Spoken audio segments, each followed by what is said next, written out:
I almost stood up and told the entire auditorium they had the wrong family. But before I could say a word, the man sitting beside me leaned closer, smiled like we shared a secret, and quietly asked, "You're her husband, right?" My stomach dropped so fast it felt like I had missed a step on a staircase.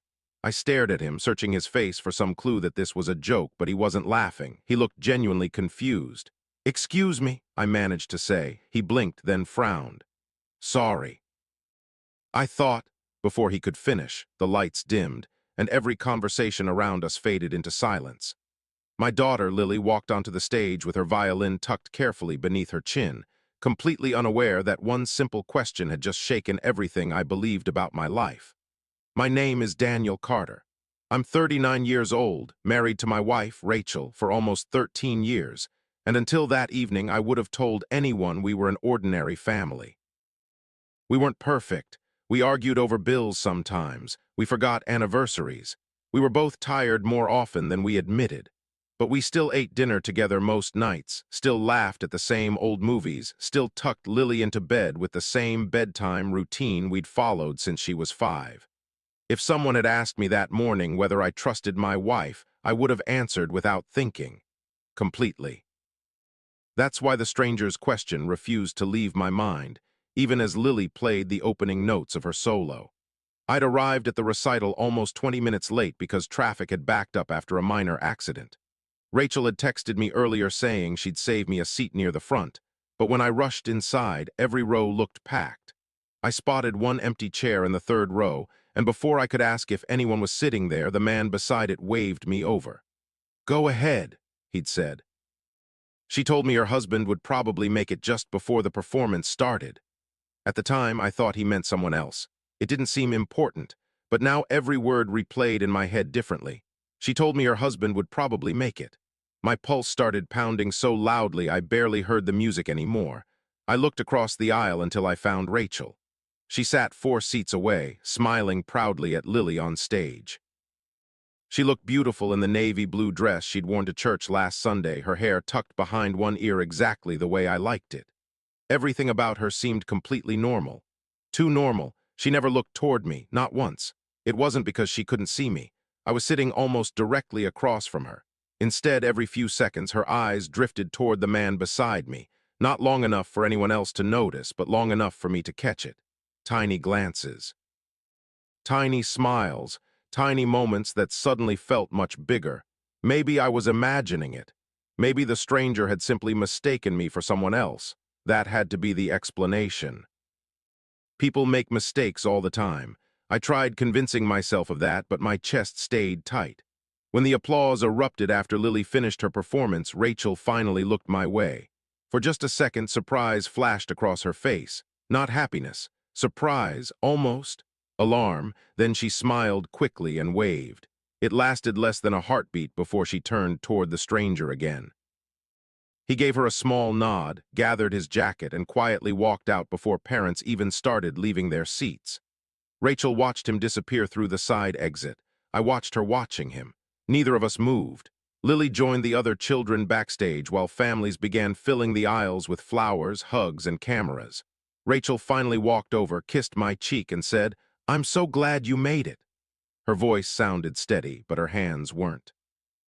They trembled just enough while adjusting the strap of her purse. "Who was that guy?" I asked as casually as I could. She looked at me for a split second too long.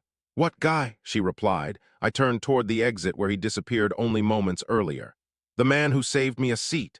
Rachel's smile faded almost invisibly before returning again. "I didn't notice anyone." That answer should have ended the conversation. Instead, it made every instinct inside me scream. Because I knew she had noticed him. I'd watched them noticing each other all evening. And as we walked toward the backstage hallway to congratulate Lily, I caught something lying beneath the empty chair where the stranger had been sitting. It wasn't mine. It wasn't Rachel's. But the moment I picked it up, I realized whoever had left it there hadn't done so by accident. I bent down before anyone else noticed the object under the chair and slipped it into my hand without even looking at it. Parents were crowding the aisle. Children were running toward their families with flowers and music folders, and the noise gave me just enough cover to hide whatever I'd found. Rachel was already calling Lily's name with a bright smile that seemed almost too perfect. I forced myself to smile too, tucked the object into my jacket pocket, and walked with them toward the backstage hallway. Lily threw her arms around both of us the second she saw us. "Did you hear the last part? I didn't miss a single note," she asked excitedly. "You were amazing," I said honestly, hugging her tighter than usual. For a few minutes, I let myself be a father instead of a suspicious husband. We took pictures, congratulated the other kids, thanked the music teacher, and listened as parents talked about summer camps and school concerts. Rachel laughed naturally with everyone around us, but every now and then I caught her looking toward the auditorium entrance as if she expected someone to come back. Each time she realized I was watching, she'd immediately focus on Lily again. Maybe I would have ignored it any other day. Not after that stranger, not after that question. We finally made it to the parking lot as the evening sun dipped lower behind the school building. Lily climbed into the back seat, still talking non-stop about her recital, while Rachel sat beside me in the passenger seat. The drive home should have been full of proud family conversation. Instead, every silence felt heavier than the last. I kept wondering whether to ask about the stranger again or wait until Lily wasn't listening. Rachel filled the quiet by asking Lily where she wanted to eat to celebrate. Pizza won immediately. At the restaurant, things almost felt normal again. Lily laughed while trying to balance pepperoni on her finger before eating it. Rachel teased her about making a mess. I even laughed once or twice. But underneath every smile, my mind stayed fixed on the small object in my pocket. I couldn't shake the feeling that it was somehow connected to everything. When we finally got home, Lily disappeared upstairs to change out of her recital clothes while Rachel headed into the kitchen to put leftover cake in the refrigerator. I told her I'd be right back, stepped into my home office, locked the door, and finally opened my hand. It was a parking receipt, not money, not a note, just a printed parking receipt folded neatly in half. For a second, I almost laughed at myself. Had I really spent the last hour imagining the worst over a piece of paper? Then I unfolded it. The receipt wasn't from the school parking lot. It was from a private downtown parking garage on the opposite side of the city. The timestamp caught my attention immediately. Tuesday, 2:14 p.m. 3 days earlier. Rachel had told me she'd spent that entire afternoon helping her mother organize old family photo albums. I remembered because I'd picked up Lily from school myself so Rachel wouldn't have to rush. I turned the receipt over. Someone had written a few words across the back in blue ink. "Same place next Thursday, don't be late." There wasn't a name, there wasn't a signature, just that sentence. I stared at it until I heard footsteps outside the office door. I folded the receipt instantly as Rachel knocked softly. "Everything okay?" she asked. "Yeah," I answered a little too quickly. "Just checking some work emails." She opened the door anyway and smiled. "Lily wants to watch her recital video together." I slipped the receipt into my desk drawer before turning around. Rachel's expression was calm, but her eyes drifted briefly toward the desk. It happened so fast that I almost missed it. Almost. We spent the next hour on the couch watching videos from the recital.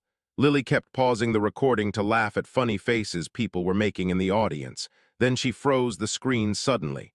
"Dad," she said, "that's funny." She pointed at the television. There, in the third row, the camera had accidentally captured the audience before zooming toward the stage. I could clearly see myself sitting beside the stranger. More importantly, I could see Rachel looking directly at him several seconds before I had even entered the room. My heart started racing again. "Can you rewind that?" I asked casually.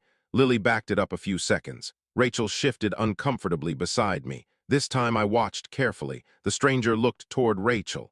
Rachel nodded almost invisibly. Only after that did he turn toward the aisle, exactly as I walked in.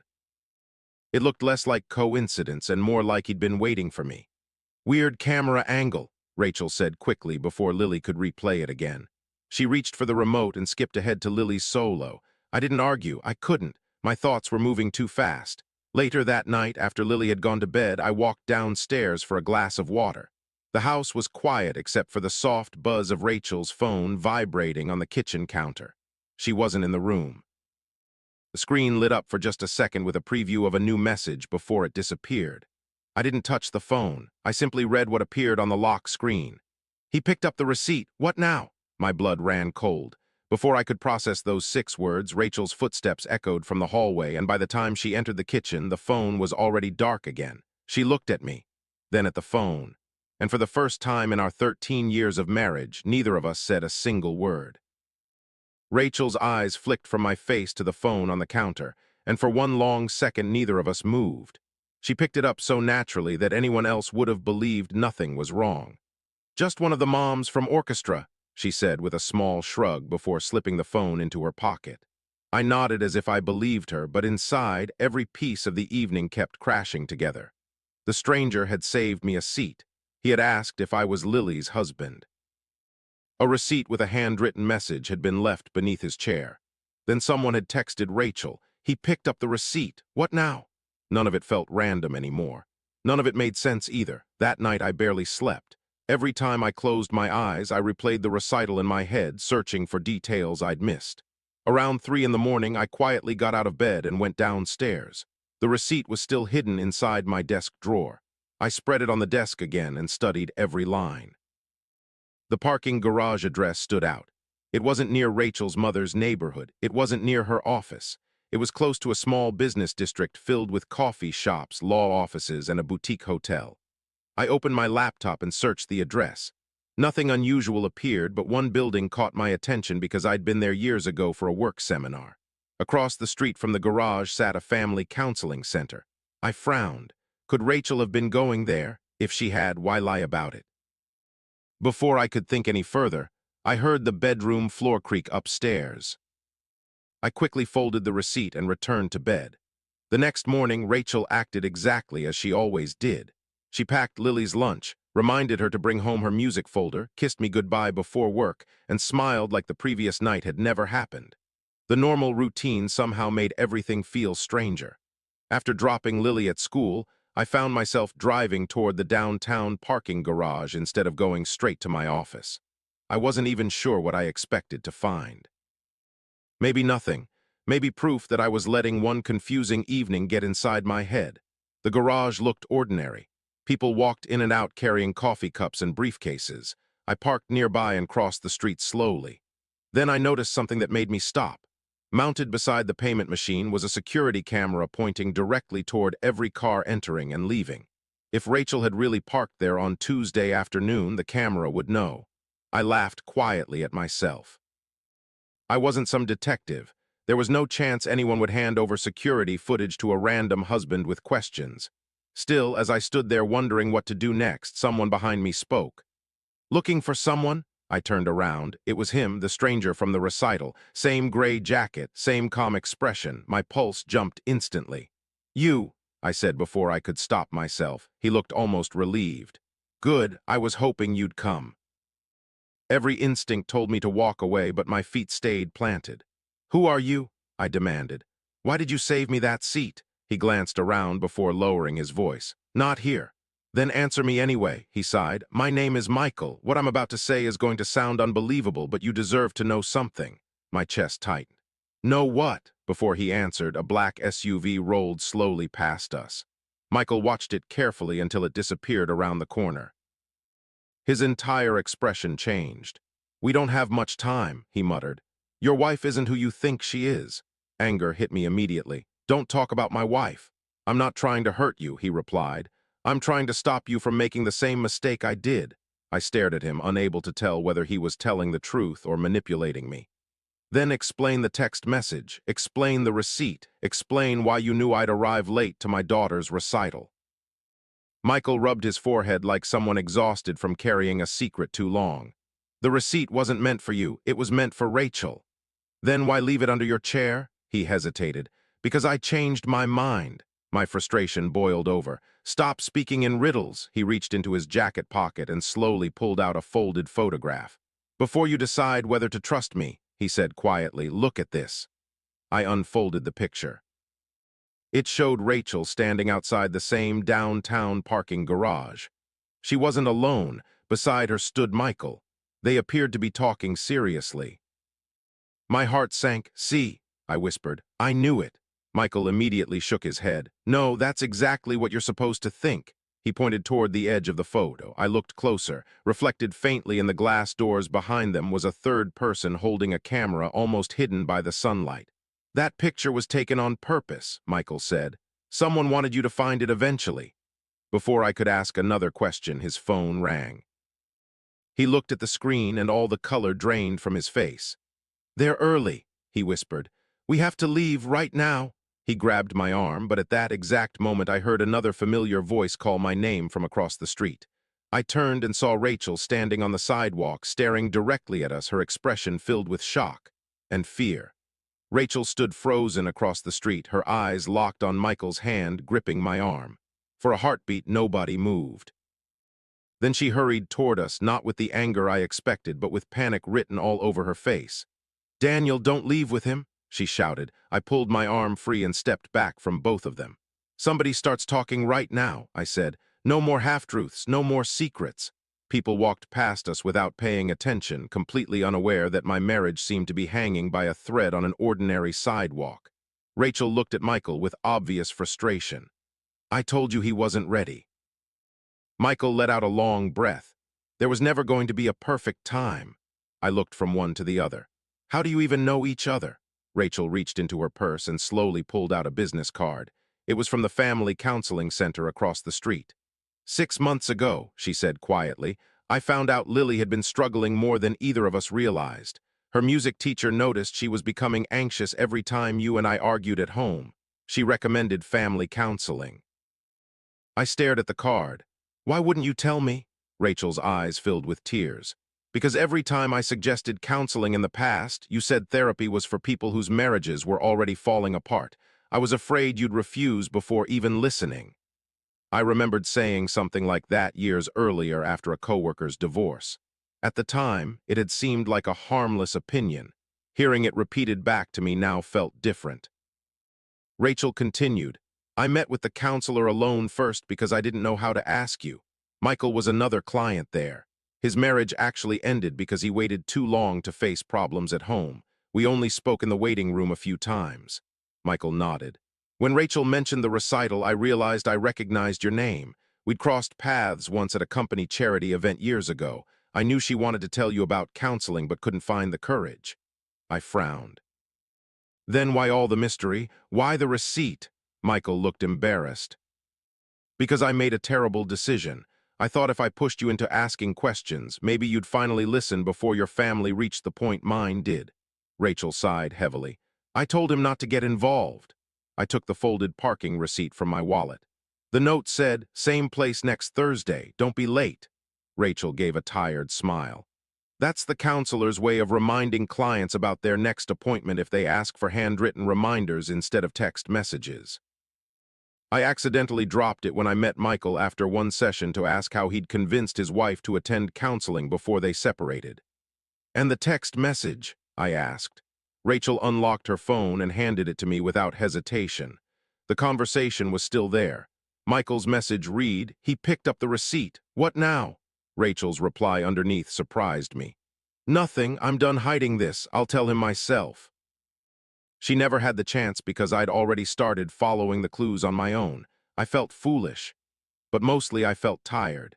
Days of suspicion, fear, and imagined betrayal had convinced me I was uncovering a secret affair when the truth was something completely different. Rachel wasn't hiding another relationship. She was hiding her fear that our own relationship was slowly drifting apart without either of us admitting it. I looked at Michael. "Why did you ask me at the recital? You're her husband." "Right," he rubbed the back of his neck. "Because Rachel had shown me a family picture during one counseling session, but it was several years old. You'd grown a beard since then. I honestly wasn't sure it was you. The second I realized how that question sounded, I knew I'd made everything worse." For the first time since the recital, I actually believed him. The pieces finally fit together. Every suspicious detail had an explanation, not because someone had invented excuses afterward, but because I'd spent days connecting facts with the wrong story. Rachel reached for my hand cautiously. "I should have trusted you with the truth from the beginning." I squeezed her hand. "And I should have made it easier for you to tell me when something was wrong." We scheduled our first counseling session together for the following Thursday, the appointment that had been written on the back of the receipt all along. It wasn't a magical fix. We still had difficult conversations, still admitted things we'd both ignored for too long, and still learned that protecting someone from an uncomfortable truth can sometimes create even deeper misunderstandings. Months later, Lily performed at another music recital. This time, before the lights dimmed, Rachel smiled at me, took my hand, and whispered, "No saved seats, no secrets." I smiled back as our daughter walked confidently onto the stage. Looking at them both, I realized trust isn't protected by guessing, assuming, or quietly building stories inside your own head. It's protected by the difficult conversations people are often most afraid to have. And that lesson saved my family long before we ever realized it was the thing we were really fighting for.